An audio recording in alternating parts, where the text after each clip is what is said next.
너무 많아갖고. 자, 95쪽에 중세 후기문학 제1기 고려 후기 이렇게 나왔는데요. 중세 후기문학 이 시기가 뭐냐면 무신난 시기예요. 무신난과 이제 몽골이라는 게 몽골난이라고 하죠. 요 시기입니다. 딱 이 시. 중세 후기문학 1기가. 그리고 이제 문학 담당층이 변화가 된다는 거. 문학 담당층의 변화. 지금 95쪽 보고 있어요. 자, 이 문학 담당층이 이제 변화가 되는데, 문학 담당층이라는 말을 여러분 잘 알아두셔야 되는데, 그게 이제 권문세족과 신흥사대부. 권문세족과 신흥사대부. 신흥사대부라는 게 신진사대부죠. 조선을 만든 중심 인물이 신흥사대부입니다. 이렇게 포인트가 있습니다. 그리고 이제 이 시기는 또 비평의식이 성장하는데 뭐 그것까지는 안 쓰겠습니다. 그 정도 하고 넘어갈게요. 자, 그래서 이제 거기 95쪽에 보면 7.1 무신난, 몽골난과 문학, 뭐 시대변화 이렇게 났어요. 그러니까 이 시기는 그런 그 시기. 자, 거기 처음에 좀 읽어보죠. 95쪽이 처음에 보면 1170년에 무신난이 일어나고 1258년까지 무신정권, 정중부, 경대승, 이음인, 최충원 뭐 이렇게 나오죠. 4대 60년 동안 계속 됐다고 하는데, 이 최충원의 아들 최우가 또 이제 막 이어져요. 그래서 한 세기 가깝게 이렇게 무신정권이 일어났다. 이거는 이제 TV 드라마에서도 무신이라는 드라마도 있었고 뭐 그랬죠. 뭐 이 시기에 이제 여러 사람이 있었는데, 두 번째 단락에 그 오세제는 잘 몰라도 돼요. 임춘이나 이일로 이런 사람이 대표적인 문인들이면서 가전체를 쓴 사람이고요. 거기 두들 내려가면 이규보도 이제 유명하죠. 이규보하고 임춘, 이일로 정도는 여러분이 좀 알아두시면 좋겠습니다. 넘겨보세요. 그래서 이제 이 무신정권 담당자들이 이제 새로운 그 어떤, 이 사람들은 무신정권 담당자들 무사 계급이기 때문에 이렇게 문학을 일으킬 수는 없어요. 이 무사 출신들, 물론 이제 문학을 하는 사람들도 있지. 이순신 장군 같은 경우는 아시다시피 무인이지만 문인의 역할, 난중일기도 쓰고 그랬지만 일반적으로 쉽지 않습니다. 자, 그렇게 알아두고, 자, 요 시기에 농민시는 좀 알아두실 게 김극기가 나와요. 거기 96쪽에 밑에서 한 10줄 정도 쭉 올라가면, 김극기나 이규보 이후의 세 시대 문인들은 자기네와 가까운 관계를 가진 하층의 동양에 관심을 가졌다. 그래서 이 김극기를 이제 우리가 뭐라고 하냐면요, 거기 책에는 잘 안 나오는데, 농민시, 또는 애민시라고 해요. 애민시. 백성을 사랑하는. 그래서 이런 농촌 현실을 이렇게 주제로 쓴 시인이 김극기입니다. 김극기. 그렇게 그 정도 이해하시고요. 자, 그 다음에 뭐 그런 이야기 쭉 나오니까 그건 건너뛰고, 97쪽 7.1.2에 김극기의 노선과 중림고해. 이 중림고해라는 것은 요즘으로 말하면 그 담양의 중록원에서 문학을 논한다는 뜻입니다. 이 중림, 대나무 숲이죠. 고해, 높은 사람들이, 대나무 숲에서의 높은 사람들의 모임, 우리말로 한다면 그런 뜻이에요. 그걸 중림고해라고 합니다. 그래서 이제 그 사람들은 산수를 즐기면서 거기에서 어떤 고결한 문학을 표방하는 사람들을 중림고해라고 해요. 말이 좀 어렵지만 지금 멋있죠, 말이. 그래서 김극기 이야기가 계속 나와요. 98쪽으로 가보면 두 번째 단락 보세요. 김극기는 벼슬을 내서 서울을 오르내리거나 외국으로 사신을 가는 길에도 농촌을 찾아 묵으면서 작품 세계를 일관되게 가꿨다. 그렇게 나오죠. 그래서 숙향촌 이런 것도 있죠. 이 숙향촌이라는 것은 뭐냐면 향기로운 마을에서 하룻밤을 잔다 이런 뜻입니다. 표현 참 멋있죠. 숙향촌이라는 게 그런 의미로 이제 써요. 그래서 거기 좀 보면 구름 낀 길을 사오리쯤 걷다가 푸른 산부리를 내려가서 까마귀며 솔개며 놀라 날아가는 데서 비로소 뽕나무 선 마을이 보인다. 뭐 이런 식으로 쓰죠. 그래서 농촌의 어떤 현실 이런 걸 잘 쓴 사람이다. 이렇게 이해하시면 됩니다. 양반. 자, 99쪽으로 가서요. 제시정권의 문인들과 이규보 나오는데 한림별곡이 나오는데, 한림별곡이라고 하는 것은 이제 한림제유, 한림의 여러 유학자를 이제 한림제유라고 하는데, 이 한림제유들이 만든 경기체랍니다. 한림제유라는 게 여러 유학자를 제유라고 해요. 이 한림의 여러 유학자들이 만든 작품이 경기체가입니다. 이 한림별곡은 경기체가라는 거. 경기체가에서 경기라는 말이 뭔지 아세요? 경기? 물어보면 잘 모르시더라고요. 경기도 이런 뜻이 아니라 광경이라는 뜻이에요. 광경. 그 광경이 어떻습니까? 과거 이 한림별곡이라는 거 하는 것은 과거 시험을 보는 어떤 선비들의 풍경을 이야기하는 거예요. 그 광경이 어떻습니까? 뭐 이런 이야기가 나오는 겁니다. 그래서 되게 양반들이 잘난 체 하는 노래다 이렇게 이해하면 돼요. 한림별곡은. 이 한림별곡의 그 고어의 의미를 막 따지려면 되게 복잡해요. 근데 뭐 여러분이 뭐 그건 아마 2학년 3학년 때 좀 공부하셨을 건데 어쨌든 그렇다. 그래서 여기 보면 재밌는 게 99쪽의 두 번째 단락에 거기 얼거되어 있는 문인을 고찰하면서 금악사의 옥순문생. 여기 보세요. 이 표현이 금악사의 옥순문생이에요. 금악사라는 사람의 옥순문생이 뭐냐면 옥 같은 죽순에서 나온 문화생 뭐 이런 뜻이거든요. 그러니까 그 밑에 있는 사람들이 요즘 말하면 스카이를 얼마나 많이 갔냐 이런 거예요. 옥순문생이라는. 그러니까 되게 잘난 체 하는 이야기입니다. 양반들이. 그렇게만 이해하시면 됩니다. 그래서 이제 한림별곡이라는 작품이 등장을 하고요. 그 밑에도 뭐 여러 가지 이야기 나오는데 그건 건너뛰겠습니다. 이거 다 하려면 뭐 날새야 돼요. 자, 100쪽으로 넘겨서 100쪽 넘겨서 이제 이규보가 등장해요. 거기 그 이규보는 그 세 번째 단락에 보면 100쪽 이규보는 무신 정권에서 벼슬 나는 것을 주저해야 할 이유가 없었다. 좀 기회가 오자 당당하게 나아가서 능력을 발휘. 이규보는 이제 문신이에요. 문신. 이규보는 백운소설, 동명왕편 다 들어봤죠? 백운소설이라든가 동명왕편 이런 걸 쓴 사람이에요. 자, 그 밑에 단락에 문조물이 나올 거예요. 문조물. 조물주와 문답을 한다. 이런 얘기거든요. 이 문조물도 정말 잘 쓴 작품입니다. 조물주와 문답하는 이야기거든요. 문조물. 대화체로 되어 있는 이야기입니다. 거기 보면 두 번째 줄 밑에 조물주가 있을 수 없다. 물자생자와 이게 뭐냐면 사물이 스스로 생겨나고 스스로 변화한다. 이런 뜻이거든요. 그러니까 조물주가 스스로 조물주의 존재를 부정하고 조물주가 담당한다. 이런 이야기입니다. 그러니까 사물이라고 하는 것은 스스로 알아서 생겨나는 것이다. 뭐 이런 이야기를 하는 겁니다. 자, 그 정도 하고 넘어가겠습니다. 자, 7.2 문학에 관한 논란. 이게 좀 오늘 다 끝내야 되니까 이런 식 정도로 흐름을 잡으면서 그냥 가겠습니다. 7.2 문학에 대한 논란은 이인노의 파한집 시대의 전환에 앞장섰다 이렇게 나왔는데 파한집이라는 건 뭐냐면 한감을 깨뜨리는 책이라는 뜻이에요. 파한. 이 깨뜨릴 파자에 한가할 한자거든요. 요즘 말로 하면 심심풀이 뭐 오징어 땅콩 뭐 이런 것처럼 심심할 때 읽는 책 이렇게 이해하시면 됩니다.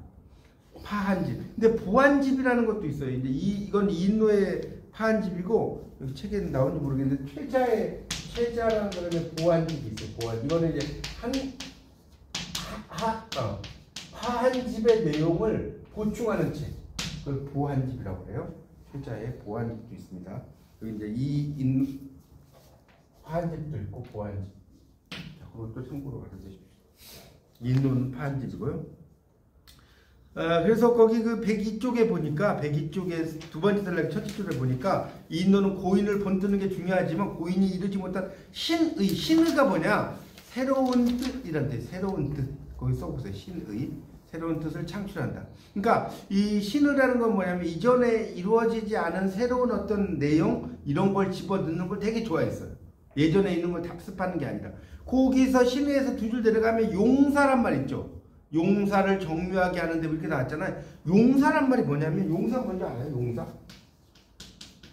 용사라는 건 뭐냐면 옛날에 중요한 어떤 그 내용들 이런 걸 쓰는 거예요.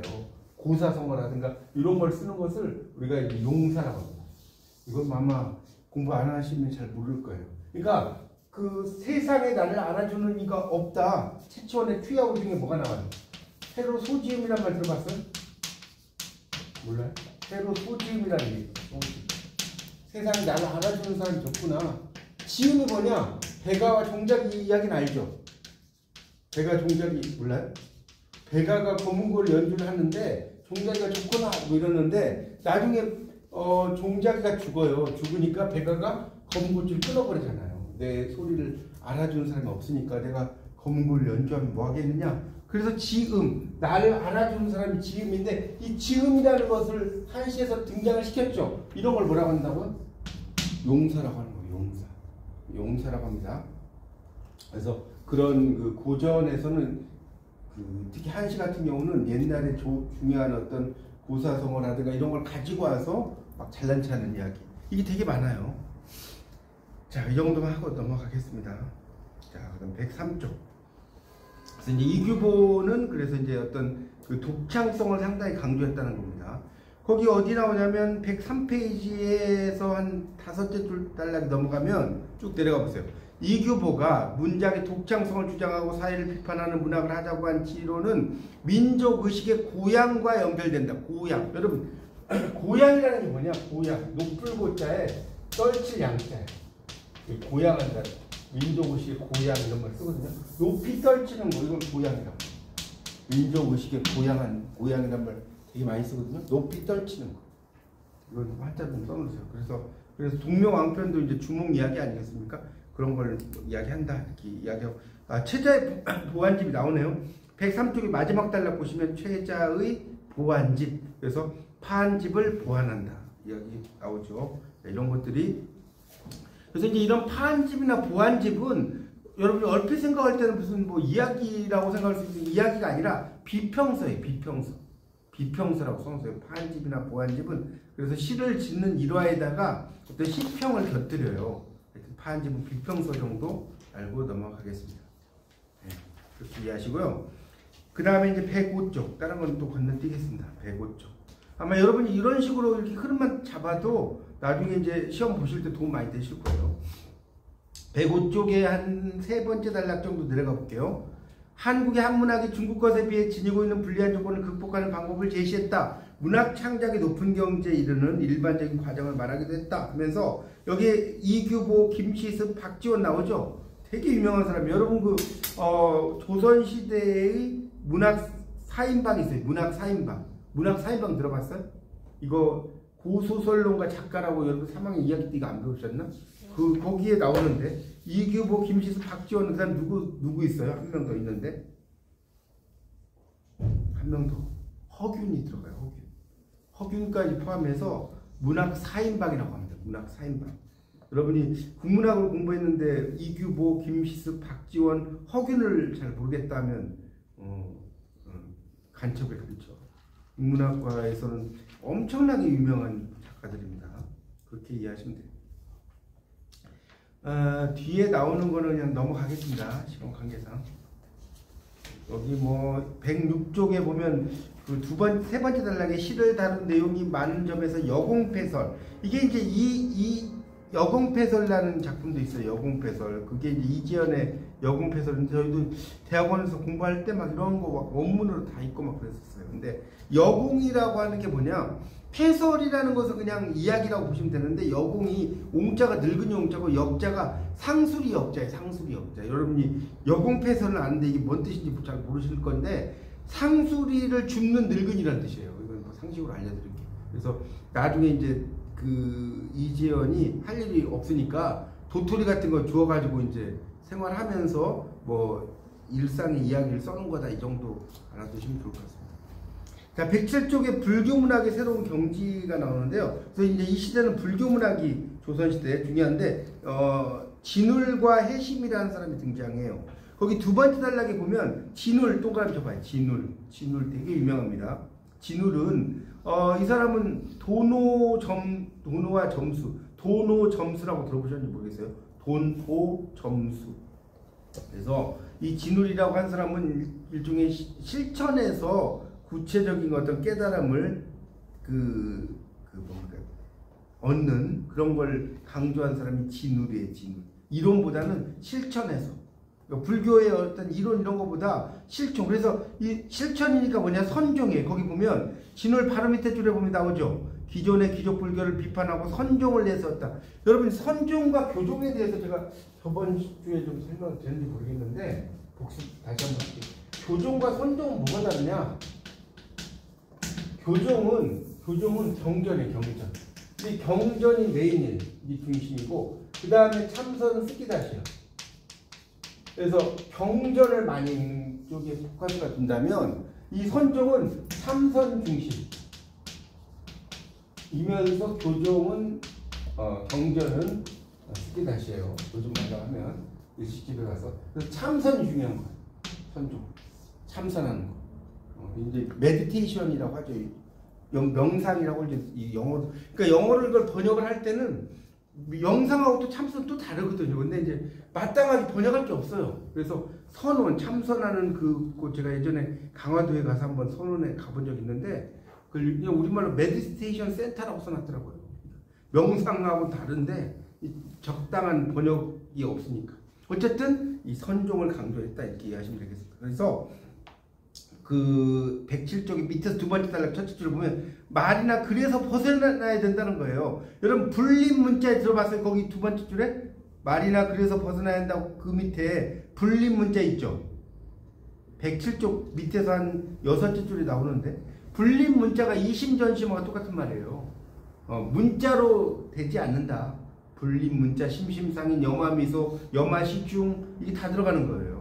그러니까 어떤 말로 문자로 표현이 되는 게 아니다. 진정한 깨달음은 뭐 이런 이야기. 그래서 이제 어록을 쓰는 거 어록. 여기 108쪽에 거기 그 두 번째 단락에 어록이라는 말 나와요. 여러분 어록하면 무슨 김제동 어록 무슨 어록 이렇게 알고 있는데 원래 어록은요 선사 그러니까 그 높은 스님들의 말들 예를 들어 산은 산이요 물은 물이다 이런 말 들어봤죠? 그런 게 어록이에요. 근데 원래 그 산은 산이요 물은 물이다도 여러분은 그 우리나라에서 이제 이야기가 된 것 같이 생각했는데 원래 중국에 있는 스님의 이야기를 가지고 온 겁니다. 하여튼 어록이라는 건 스님의 그 어떤 중요한 문장인데 이게 이제 요즘은 유명인의 말 이렇게 바뀌어버렸어요. 그렇게 이해하시면 됩니다. 하여튼 그래서 교종과 선종이 막 왔다 갔다 했다 그런 얘기 쭉 나오는 것이고 여기서 이제 또 중요한 거는 109쪽으로 가볼게요. 109쪽에 다른 건 다 건너뛰고요. 마지막 단락이 또 중요해요. 마지막 단락을 보죠. 승원가는 이렇게 나왔는데 승원가 자 여러분 승원가라는 말이 뭔 뜻이냐면 승원이라는 것은요 이게 이제 으뜸원자의 원자가 으뜸원자고 스님이거든요. 그러니까 이게 승원가는 뭐냐 포교노래 포교가 뭐냐면 종교를 이렇게 그 불교를 깨닫게 하는 걸 포교라고 하잖아요. 그래서 향찰을 표기돼. 왜 그러냐면 이 시대는 조선이 아니니까.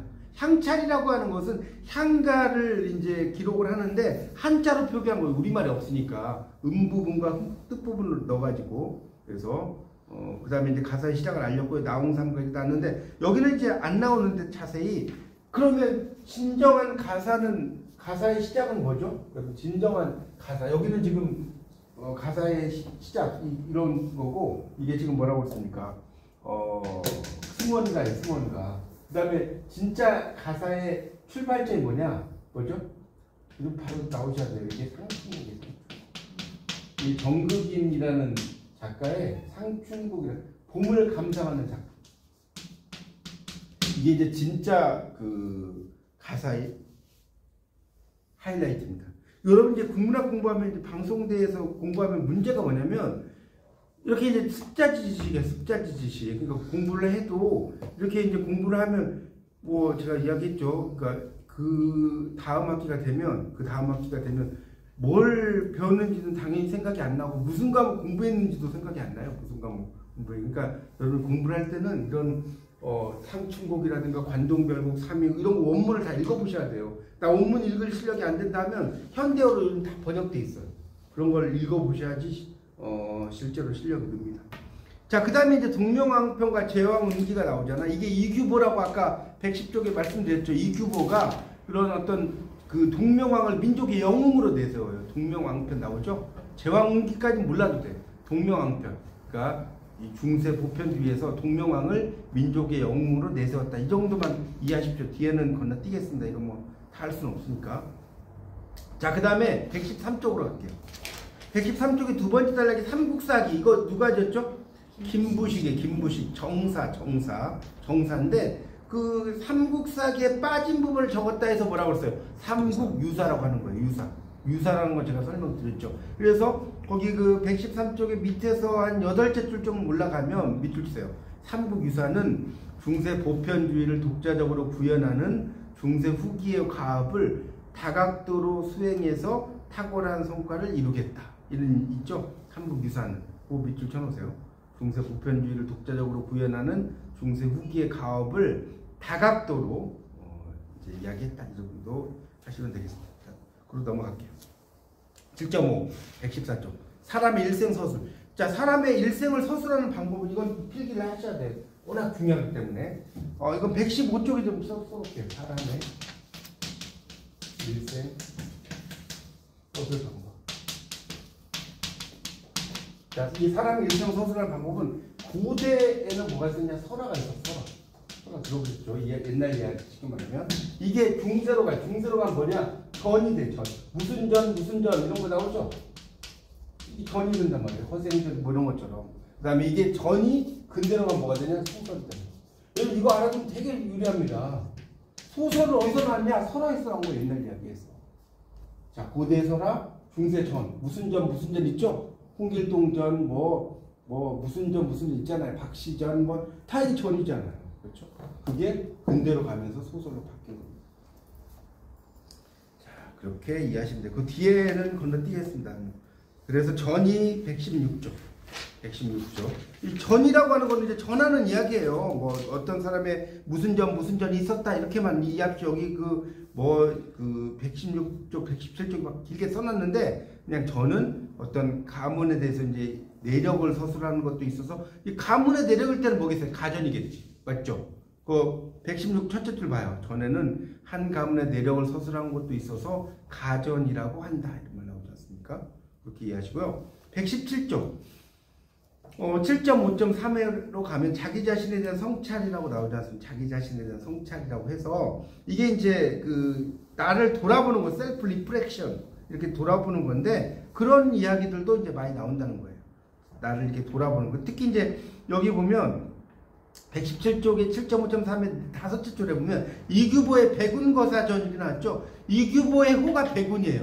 백운 소설 이런 것도 비평집을 썼고 거사니까 여기저기 돌아다니는 사람을 거사라고 하거든요. 백운거사전 이렇게 이제 쓰기도 하고요. 또는 이제 최의 예산 은자전 이게 무슨 소리예요? 예산이라고 하는 곳에 이제 은자 숨어있는 자. 그래서 이제 그런 은자전이라고도 이야기를 합니다. 그렇게 이해하시고 넘어가겠습니다. 자, 118쪽 가전의 이상. 자, 이게 상당히 중요합니다. 여기 7.5.4는 별 3개 쳐놓으세요. 가전의 이상. 이것만 가지고도 1시간 이야기해야 돼요. 최소한. 근데 가전은 자 거기 좀 밑줄 치세요. 118쪽에 첫째 줄 바로 밑에 7.5.4 가전은 어떤 인물의 생애를 다루는 글이 아니면서 전으로서의 격식을 갖추고 사신활 운운하는 평까지 곁들여 사서의 전달을 흉내냈다. 자, 가전할 때 가짜가 무슨 가짜냐? 무슨 가짜죠? 가전할 때 가짜. 이게 빌릴 가짜예요. 빌릴 가짜. 빌린다는 뜻이에요. 그래서 제가 전에 이야기했죠. 가전의 특징 2가지가 있다. 자, 가전의 특징 2가지는 뭘까요? 여러분, 가전의 특징 2가지는 첫 번째 생애, 두 번째 의인화.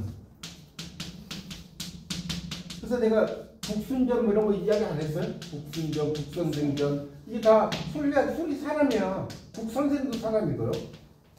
청강사자, 현부전 막 나옵니다. 자, 거기 119쪽 보세요. 119쪽. 다른 걸 건너뛰겠습니다. 이것도 시간 관계상. 119쪽의 세 번째 단락에 보면 동문선에 실어놓은 국순전 나왔네요. 술이야기, 공방전이 뭐라고 그랬죠? 엽전 이야기라고 그랬죠. 왜 공방전 엽전이냐? 공이라고 하는 것이 구멍공자고요. 방이 네모방자야. 이게 구멍 네모, 그 엽전이지. 여러분 이 공자는 큰 공으로 쓰기도 하고요. 구멍 공으로 쓰기도 해요. 두 가지가 있는데 그래서 엽전, 상평, 공부 이게 나오잖아요. 엽전. 돈 이야기.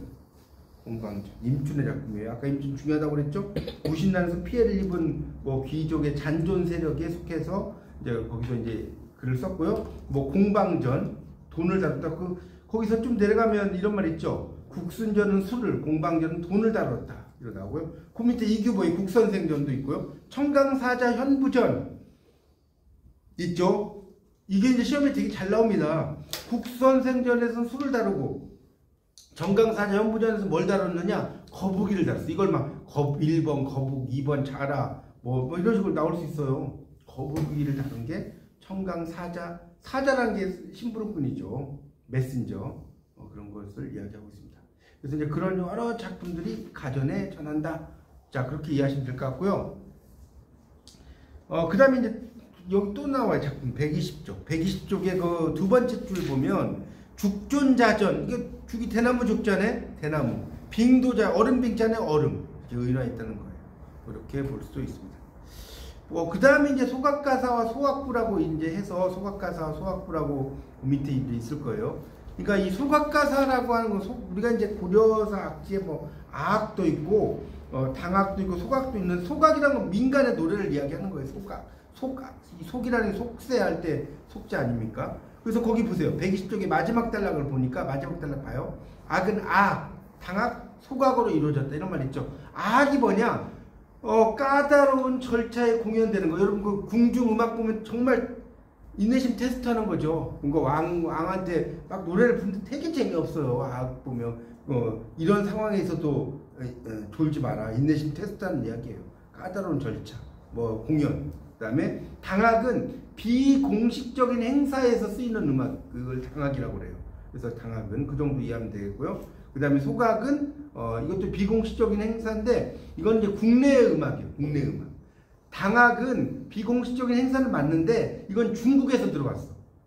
그래서 당나라 당자를 쓴 거예요. 중국에서 들어온 음악을 당악, 소각은 국내의 음악이다. 이렇게만 이해하시면 될 것 같습니다.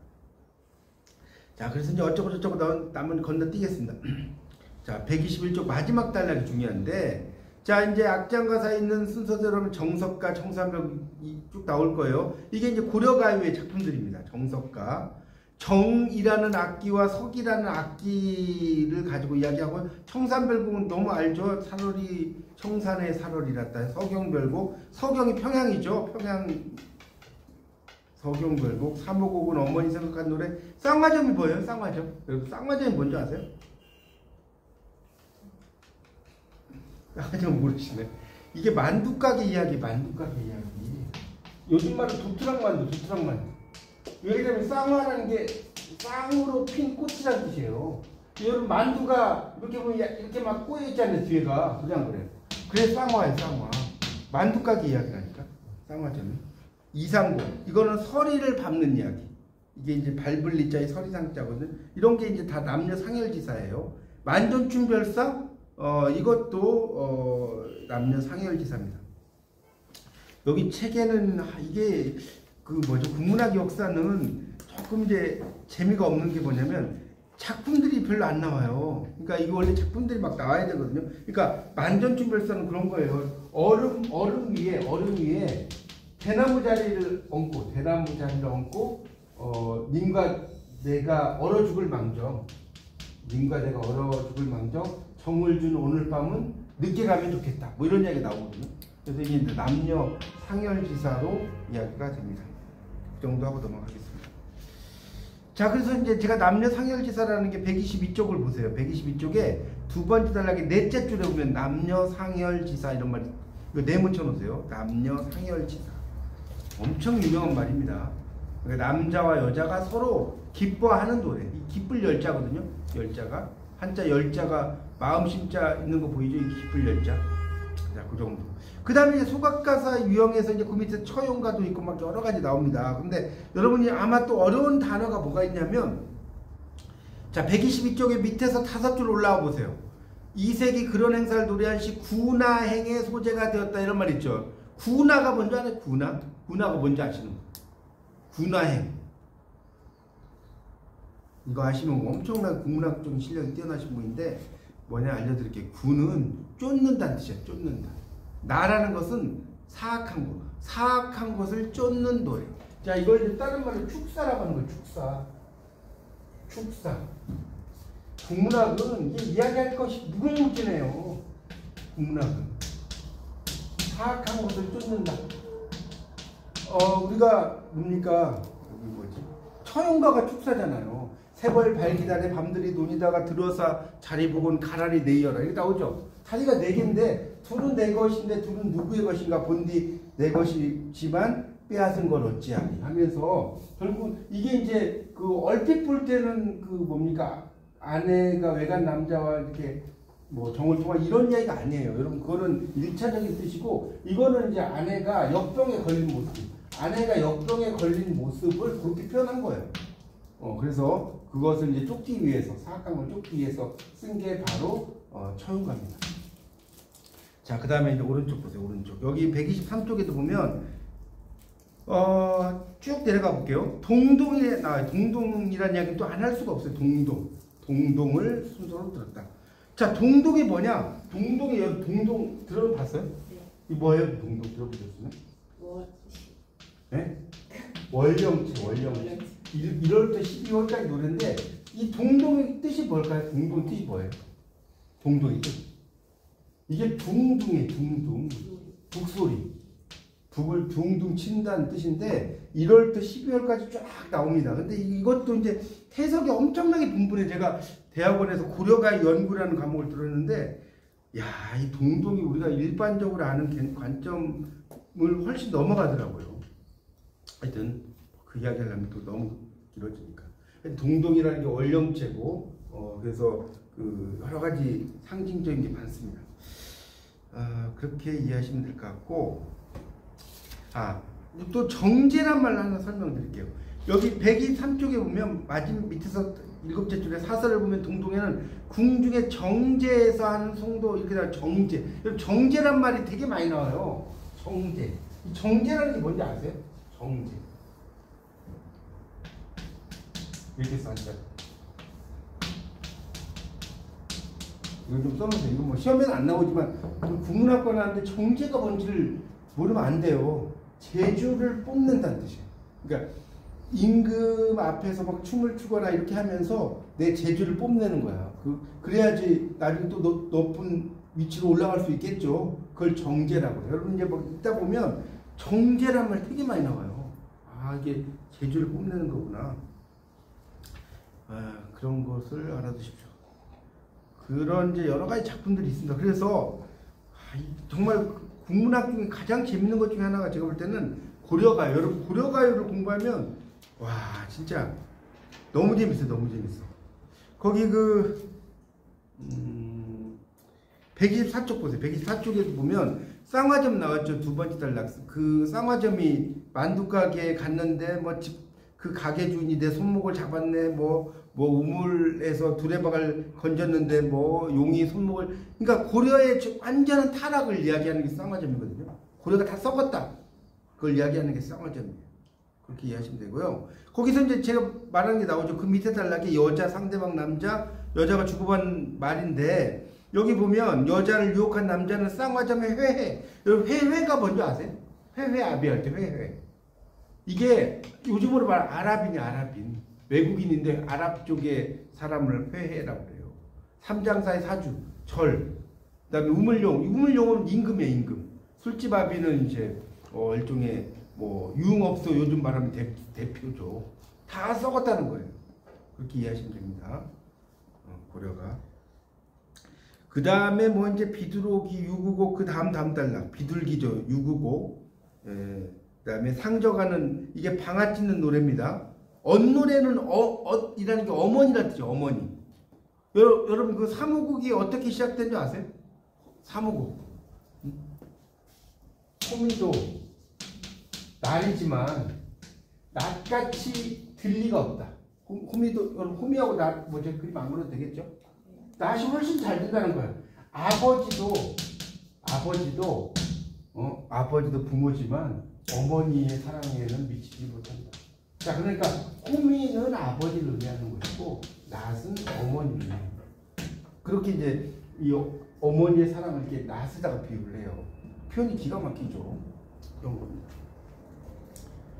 정석가도 너무나 할 이야기 너무 많아. 125쪽에 정석가 있죠. 거기 두 번째 단락에 보면 정석가는 이게 정석이라고 하니까 어떤 분들은 잘 모르시는 분은 이게 돌인가요? 정이니까 돌 깨는 악기 정 있잖아요. 정. 그런 뜻이 아니고 이게 악기 이름이 악기 이름. 정석가가 정이라는 악기와 석이라는 악기를 연주하면서 부르는 노래라고 이해하시면 됩니다. 돌 깨고 석곡의 노래가 아니라 그렇게 이제 보시면 됩니다. 그래서 그렇게 이제 보면 됩니다. 하여튼 그래서 그 밑에 이제 나오니까 이제 물론 이제 석수장이라는 그 설도 있긴 있어요. 그런데 일반적으로 제가 대학원에서 공부를 해보니까 그거는 이제 1차적인 의미고 악기라고 보는 것이 더 좋다. 제가 그렇게 들었거든요. 그게 125쪽에 그 두 번째 단락에 한 네 번째 줄에 내려가 보세요. 내려갔어요? 끝에 정을 돌과 함께 일컬으며 정을 사람처럼 보이게 정으로 표기했다. 그렇다면 석수장의 노래다. 나오죠? 다른 하나는 정이라는 진과 경이라는 돌 두 악기를 뭐 이렇게 썼다. 그래서 악공의 노래라고 보는 게 훨씬 더 일반적입니다. 뭐 가실이 있고 아리랑도 있고 뭐 나오죠. 그 아리랑도 이게 막 어원이 엄청나게 많습니다. 여러분 아리랑이 이제 어원이 많은데 원래 이제 아리랑을 일반적으로 이제 분석을 하면 왜 아리랑이냐면 이게 나의 나, 나는 낭군, 리는 이별한다, 나는 낭군님과 이별한다 이런 뜻이에요. 아리랑이. 그래서 이제 아리랑 아라리오에서 사문보로 가지 않습니까? 뭐 그런 이야기도 있고 서경별곡이 이제 제일 마지막에 나오죠. 서경과 대동강 연결되죠. 관련이 있죠. 서경별곡이라는 것도 참 기가 막힌 작품이죠. 작품 여러분 읽어보셨을 거라고도 알고 넘어갈게요. 126쪽. 그래서 이제 126쪽에 뭐 청산별곡 뭐 어쩌고저쩌고 나오니까 건너뛰고요. 소학부. 자, 소학부는 뭐냐? 그 126쪽 7.6.3 바로 밑에 밑줄 치세요. 소학부는 유행하던 우리말 노래를 한시로 옮긴 걸 중국의 용어를 사용해서 악부라고 했다는 거예요. 악부는 중국의 한무제 때 만들어진 관청이라고 제가 이야기 드렸죠. 그게 악부거든요. 소학부는 우리나라의 악부라는 뜻이에요. 그래서 이제 이 소학부는 이게 이제 여러분 작품을 보시고 참 봐야 되는데 소학부는 뭐냐면 고려 가요를 한시 형태로 쓴 거예요. 그렇게 이해하시면 돼요. 그게 소학부예요. 고려 가요가 막 우리말로 이렇게 돼 있지 않습니까? 그걸 한시 형태로 쓴 거다. 이 정도만 알고 넘어가겠습니다. 자, 118쪽에 그래서 이제 설화, 무가, 연극이 나오죠. 설화. 옛날 이야기에 대한 이야기가 쭉 나오죠. 설화들이 뭐 있었다는 거예요. 그렇게 알고 넘어갈게요. 그 다음 무가, 129쪽. 무당의 노래. 무가. 7.7점. 무가 할 때 이 무자를 이렇게 쓰는 거 아십니까? 이렇게? 무를 이렇게 써요. 왜 이렇게 쓰냐면 하늘과 땅을 꿰뚫은 사람들. 무당이 이렇게 쓰는 거예요. 그래서 이제 무당은 이제 그 노래들이 쭉 또 나옵니다. 무가라는 게 뭐 서사무가, 서정무가 뭐 있는데 하여튼 그런 무가들이 있고요. 131쪽에 연극이 나와요. 연극. 고려시대 연극. 불교국가니까 팔관에, 연등에, 뭐 나래 나오죠. 그럼 나래라고 하는 것도 아까 말씀드린 나는 뭐냐? 아까 군화행 뭐 이렇게 나왔는데 이게 이제 그겁니까? 사악한 거. 그러니까 나래라는 것도 뭐냐? 사악한 것을 깨뜨리는 노래. 그걸 나래라고 하는 거예요. 사악한 것을 깨뜨리는 의식. 예니까. 그 정도 이해하시면 돼요. 그걸 나래라고 합니다. 나래. 군화행하고도 연결된다라는 말씀 아까 드렸고요. 그렇게 이해하시면 됩니다. 자, 그 다음에 뭐 여러 있는 뭐 탈춤도 하회마을 이런 건 여러분 읽어보시고 133쪽 경기체가. 이 경기체가라는 것은 경기가 아까 말씀드린 광경을 이야기하는 거고 고려 말의 이제 노래들입니다. 그래서 우리가 고려 전기와 고려 후기가 있는데 이건 조금 설명을 해야 되는데 고려 전기는 향가. 자, 향가는 원래 신라시대에 만들어가지고 고려 때까지 갔다 그랬죠. 예종의 도의장가가 있었고 그 다음에 이제 고려 후기로 가면 고려 후기가 있어요. 그 고려 후기는 권문세족이 등장하고 그 다음에 신흥사대부가 등장하는 거예요. 근데 권문세족들은 여기 이제 나왔지만 뭐 별로 중요한 게 아닌데 이 신흥사대부가 경기체가 시조 가사를 써요. 이 사람들이 경기체가 시조 가사. 그래서 결국은 메인은 누구냐? 신흥사대부다. 이렇게 이해하시면 됩니다. 그렇게 이해하시고 넘어가겠습니다. 자, 넘기세요. 넘어서 134쪽이 7.8.2에 경기체가가 나오는데 이 경기체가는 여기 보세요. 거기 134쪽이 이야기가 나오죠. 원순문, 인노시, 공로사류 나와요. 이게 이제 뭐 이걸 분석을 하면 밑에 나오지만 유원순의 문장, 인노의 시, 이공로의 사륙문. 사륙이라는 것은 4글자와 6글자로 한 시를 막 쓰는 걸 사륙이라고 해요. 사륙이라는 사륙 변여문인데 이게 광개토대왕비가 사륙 변여문으로 돼 있어요. 광개토대왕 비석이 4글자, 6글자. 뭐 그래서 여기 보면 이건 뭐 다 여러분이 읽으려면 너무 복잡하니까 뭐 이런 사람의 명문장이야. 근데 충기, 대책, 광균경의 뭐 양경, 시부 나오죠. 뭐 이런 것들을 막 써요. 그러니까 좋은 사람의 문장들이라고 보시면 돼요. 자, 위, 시장, 경, 기 어떠하니. 이게 뭔 소리냐? 시장이 이게 마켓의 시장이 아니고 시험장을 가리키는 거예요. 동대문 시장, 남대문 시장이 아니라 과거 시험장의 광경 그게 어떻습니까? 그래서 이 잘난치 않은 이야기를 하는 거예요. 잘난치 않은 이야기들. 옆이라는 후렴구예요. 금학사의 옥순문생 위 날조차 몇 분인가요? 나를 포함해서 몇 명이나 되냐? 요즘 말로 스카이를 나오게 한 사람이 몇 명이냐? 뭐 이렇게 잘난치 않은 이야기입니다. 135쪽.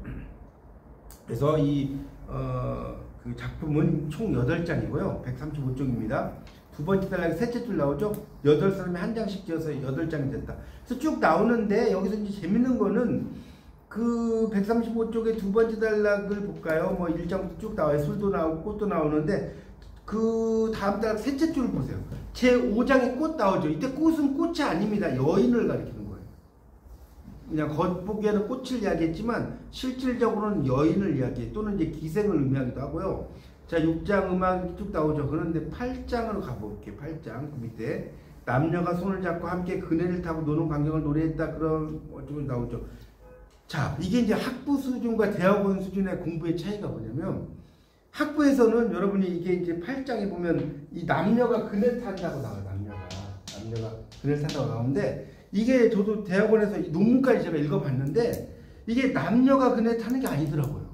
이게 남자들이 동성애를 노래한 거예요. 그네가. 이게 이제 학부에서는 여러분이 그렇게까지 안 들어가는데 남자들의 동성애. 그래서 이 고려시대의 남자 기생이 한 10,000명 정도 있었대요. 아셨어요? 고려시대 남자 기생. 그래서 이 남자들의 동성애를 가리키는 거예요. 이건 뭐 제가 지어낸 이야기가 아닙니다. 그 정도 알아두시고. 어쨌든 이제 이런 여러 가지 이야기들 나옵니다. 그리고 그러니까 결국 잘난치 한다는 거. 여기 보면 135쪽에 그 다음 단락의 밑에서 셋째 줄 봐요. 최씨 정권의 끝에 참여하면서 새롭게 진출한 문인들이 어쩌고저쩌고 하면서 득의에 찬 기상 나왔죠. 의기양양하다는 거. 의기양양. 잘났어. 나 잘났어. 뭐 이런 이야기를 쓰는 거다. 이렇게 이해하시면 되겠습니다. 이게 이제 의기양양하다는 뜻이고요. 그 다음에 일단 제가 143쪽까지 쭉 보고 조금 쉬었다 갈게요. 143쪽까지는 1교시 때는. 그래서 이제 시조라고 하는데 시조도 여러분 시조가 왜 시조인지 아세요? 시조. 시절 가조. 시절 가조의 줄임말이에요. 이 시조는 뭐냐? 유행가라고. 유행가를 그 당시에 불려준 유행가예요. 시조라는 게. 이렇게 이해하시면 됩니다. 고려 말부터 이제 쭉 시조가 이어졌죠. 이렇게 이해하시면 돼요. 그래서 특히 이제 고려 말의 시조들이 참 멋있는 게 많습니다. 137쪽에 거기 그 이방원하고 뭐 정몽주는 너무나 잘하는 분이 나오죠. 거기 한 중간 밑에 가면 정몽주의 시조는 불가능한 것을 열거하기만 하죠. 이 몸이 죽고 100번 고쳐주고 막 나오잖아요. 안 바뀐다. 백골이 진토돼요. 이 뭔 뜻이에요? 하얀 해골이 먼지와 흙이 돼요. 넋이라도 있고 없고 임양은 일편단심이야 가실줄 이실이야 하면서 나중에 이제 철퇴 맞고 죽잖아요. 정몽주 그런 인물도 등장합니다. 자, 그 다음에 넘겨보세요. 138쪽에 고려 말의 시조와 함께 생겨난 맥락 노래 어부가예요. 어부가. 여러분 어부라고 할 때 이 부자가 이것도 이제 참고로 알려드릴게요. 어부 할 때 이 부가 두 가지로 쓰여요. 뭐냐면 이 부가 있고요. 이 부가 있어요. 어부 할 때. 이 차이가 뭔지 아세요? 요 부는 취미로 하는 사람 취미. 요 부는 전문가예요. 전문가. 프로페셔널. 어부라고 할 때 지아비 부자를 쓰기도 하고 아비 부자를 쓰기도 한단 말이에요. 그래서 이제 취미로 낚시하는 사람이에요. 그런 것들도 이제 어부가가 등장을 합니다. 그래서 내가 이렇게 잘 봄, 여름, 가을, 겨울 동안 잘 지내는 것도 뭐죠? 역군은 이셨다. 또한 임금의 은혜다. 뭐 이렇게 나오죠. 자, 가사가 나옵니다. 가사가 나오는데 뭐 가사도 아까 좀 말씀드렸지만 이 시조와 가사가 있어요. 이거 좀 설명 좀 해야 되는데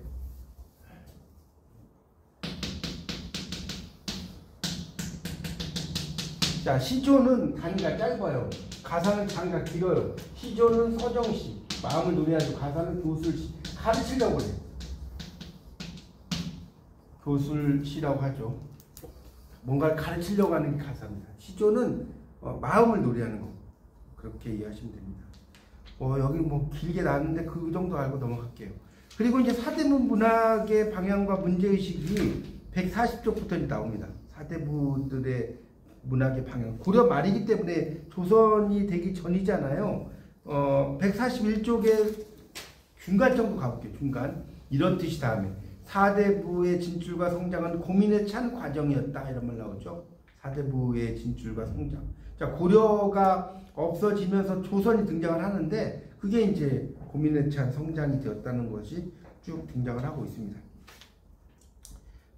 그래서 이제 그런 걸 통해서 이제 고려를 찬성한 사람이 있고 조선으로 이제 가는 사람이 있고 그렇죠? 그래서 이제 개혁파가 있고 온건파가 있고 뭐 그런 이야기들이 쭉 이야기가 나와. 이색과 뭐 이런 사람들, 정몽주 뭐 이런 사람들이 있는데 특히 이제 정몽주는 그냥 고려를 고려를 따르는 사람이었죠. 그래서 결국은 죽게 되잖아요. 아시다시피. 그리고 이제 정도전 같은 사람은 조선의 브레인이었지만 나중에 또 죽게 되고 뭐 이제 그 노선이 달라지는 거죠. 그래서 이제 뭐 여기 뭐 삼은이라고 해서 정몽주 뭐부터 시작돼서 정몽주 같은 경우 포은이라고 하고 여기 나오죠. 143쪽에 두 번째 단락에 보면 이승희는 호를 질그릇이나 구우며 숨어 지내겠다는 뜻으로 도은이라고 해요. 이 도가 도자기 할 때 도자예요. 도은. 이런 식으로 쓰거든요. 그래서 이제 고려 말에 삼은이 있어요. 목은 이세, 그다음에 포은 정몽주, 그다음에 도은 이렇게 나오죠. 그러니까 목은이니까 이거 나무 목자. 그러니까 자연에서 그냥 숨어 살겠다는 뜻이고 포은이 할 때 이 포자도 이 밭 같은 걸 가리켜요. 밭을 읽으며 살겠다. 밭을 찾아서 살겠다. 뭐 이런 뜻입니다. 다. 하여튼 거기에 숨어 살겠다. 도자기 구우며 살겠다. 다 은자를 붙여요. 그런 사람들의 은거의 모습. 그래서 행로난이라고 하는 게 나와요. 거기 네 번째 줄 마지막 단락에 행로라는 거는 인생길이에요. 인생길. 가는 길이 아니고 인생길은 힘들다. 행로난입니다. 이거 원래 이 행로난은 200이라는 그 당나라 시대의 성당 시대의 대표적인 시인 200의 행로난이라는 시가 있어요. 거기에서 이제 유래가 돼서 이야기를 쓴 거다 정도 이해하시면 되겠습니다. 그래서 결국은 이런 정몽주나 이런 분들 다 조선의 사람들에 의해서 죽음을 또 이제 면하지 못하고 죽게 되죠. 144쪽부터 조금 쉬었다가 하겠습니다.